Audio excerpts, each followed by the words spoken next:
এই রেসিপিটা যখন বানিয়েছিলাম তখন আমার জিভে স্বাদ লেগেই আছে। এত নরম সফট আর তুলতুলে হয়, মুখে দিলে মিলিয়ে যায়। আর এই ধরনের খাবার কিন্তু ছোটরা খুবই পছন্দ করে। এই ধরনের খাবার মজার আর শুধু স্বাদের জন্য হয় না, এই খাবারটিতে প্রচুর পরিমাণে পুষ্টি আছে। এই খাবারটি পরিচিত হলেও কিন্তু পুষ্টিতে ভরা থাকে। বাড়িতে যখন মেহমান আসবে এই রেসিপিটি বানিয়ে সামনে দিতে পারবেন। আর এই ধরনের রেসিপি আমরা ছোট বড় তো সবাই পছন্দ করি। এই রেসিপি সবার পরিচিত হলেও তবুও বলে দিচ্ছি, এটি হলো এগ পুডিং। এই রেসিপিটা অনেকে বানাতে পারলেও সবাই কিন্তু বানাতে পারে না। অনেকে পুডিংটি বানাতে গিয়ে ক্যারামেলটি পুড়িয়ে ফেলে, আর ক্যারামেলটি পুড়ে গেলে খেতে তিতা লাগলে তার মনটা তো খুবই খারাপ হয়ে যায়। যে কোনো কাজে ব্যর্থতা আসলে আমাদের সবার মনের ভিতর কিন্তু ভালো লাগে না। আমার আজকের এই পুডিংটা তৈরি করেছি যারা পুডিং বানাতে পারে না নতুনদের জন্য। খুব সহজে অল্প সময়ে কিন্তু এই পুডিং রেসিপিটা তৈরি করেছি। আশা করছি পুডিং তৈরিতে নতুনদের জন্য খুবই উপকারে আসবে। পুডিং এর ক্যারামেলটি তৈরি করার জন্য আমি এখানে চিনি নিয়েছি। পুডিং এর জন্য প্রথমে কিন্তু ক্যারামেলটি তৈরি করে নিতে হবে। আমি দেখেছি এই ক্যারামেলটি তৈরি করতে অনেকে পানি ব্যবহার করে, আর পানি ব্যবহার করে ক্যারামেল তো হয়ই না, বরং চিনিটি মিশ্রিতে পরিণত হয়। আমি পানি দেওয়াতে ক্যারামেলটি তৈরি করতে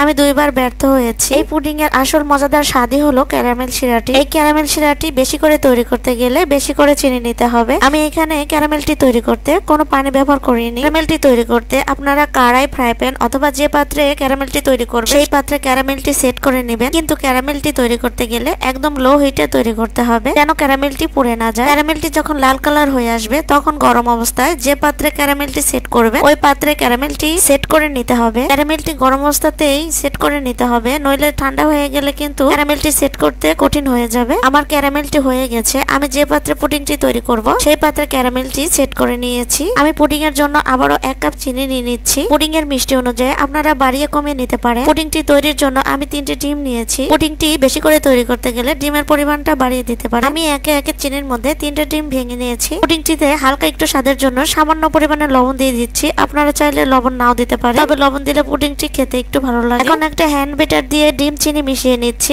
আপনারা চাইলে কাঁটা চামচ এবং ব্লেন্ডার মেশিন দিয়েও মিক্সিং করে নিতে পারেন। আমার কাজটি সহজ করে আমি এখানে ব্লেন্ডার মেশিন নিয়েছি। ব্লেন্ডার মেশিন নেওয়ায় খুব দ্রুত ডিম চিনি মিক্সার হয়ে গেছে। চিনির দানা অংশটা রাখা যাবে না, যেহেতু আমি ডিম ব্যবহার করেছি। আর এই ডিমের কাঁচা গন্ধটি দূর করার জন্য এখানে ভ্যানিলা এসেন্স কিছুটা দিয়ে দিচ্ছি। এই পুডিং তৈরিতে অবশ্যই ঘন লিকুইড দুধ দিতে হবে। আমি এই কাপের যতটুকু চিনি নিয়েছিলাম ততটুকু ঘন লিকুইড দুধ দিয়ে দিচ্ছি এবং আবারও ভালো করে নেড়েচেড়ে মিশিয়ে নিচ্ছি। এখন আমার সবকিছু মেশানো শেষ। আমি যে পাত্রে ক্যারামেলটি সেট করেছিলাম সেই পাত্রে নিয়ে নিচ্ছি। ক্যারামেলটি সেট করার আগে অবশ্যই একটি ছাঁকনি দিয়ে ভালোভাবে সেঁকে নিতে হবে যাতে ভেতরে কোনো ময়লা বা দলা অংশ না থাকে। ভালোভাবে ছেঁকে নিলে পুডিংটি হবে সফট এবং খেতেও নরম তুলতুলে মনে হবে। এখন যে পাত্রে পুডিংটি তৈরি করব সেই পাত্রে পরিমাণ মতো পানি দিয়ে দিচ্ছি এবং পানির মধ্যে একটি স্ট্যান্ড বসিয়ে দিচ্ছি। আমি এখানে স্ট্যান্ড লেভেল অনুযায়ী পানি নিয়েছি যাতে পানি উঠলে পুডিং এর পাত্রের মধ্যে না যায়। এখন পুডিং এর পাত্রটি ওই পাত্রের মধ্যে বসিয়ে দিচ্ছি এবং পুডিং এর পাত্রের ঢাকনা দিয়ে ঢেকে দিচ্ছি। কোনো রকমের আলগা রাখা যাবে না এবং যে পাত্রটি পুডিং এর পাত্রটি বসিয়েছি সেই পাত্রটির ঢাকনা দিয়ে আবারও কিন্তু ঢেকে দিচ্ছি এবং পাত্রের থাকা ছিদ্রটি বন্ধ করে দিচ্ছি। পুডিংটি তৈরি হতে কিন্তু 20 মিনিট সময় লাগে, আর যদি একটু কাঁচা থাকে সেক্ষেত্রে 5 থেকে 10 মিনিট বাড়িয়ে নিতে পারেন। পুডিংটি তৈরি হতে কিন্তু বড় জোর 20 থেকে 25 মিনিট সময় লাগে। আমার এই পুডিংটি হয়েছে কিনা আমি একটি কাঠি দিয়ে চেক করে নিচ্ছি। যদি কাঠিতে আঠালো ভাবে কোনো কিছু না আসে তাহলে ভাববেন পুডিংটি হয়ে গেছে। তবে আমার পুডিংটি একটু কাছে থাকায় আমি আরো 5 মিনিট চুলায় রেখে দিয়েছিলাম। তবে এই পুডিংটি যখন হয়ে যাবে তখন পুডিংটি ঠান্ডা করে অবশ্যই ফ্রিজে 1 থেকে 2 ঘন্টা রেখে দিবেন। গরম অবস্থায় পুডিংটি পরিবেশন করা যাবে না, নইলে ভেঙে যাবে। যেহেতু ডিম আর দুধ দিয়ে পুডিংটি তৈরি করেছি সেহেতু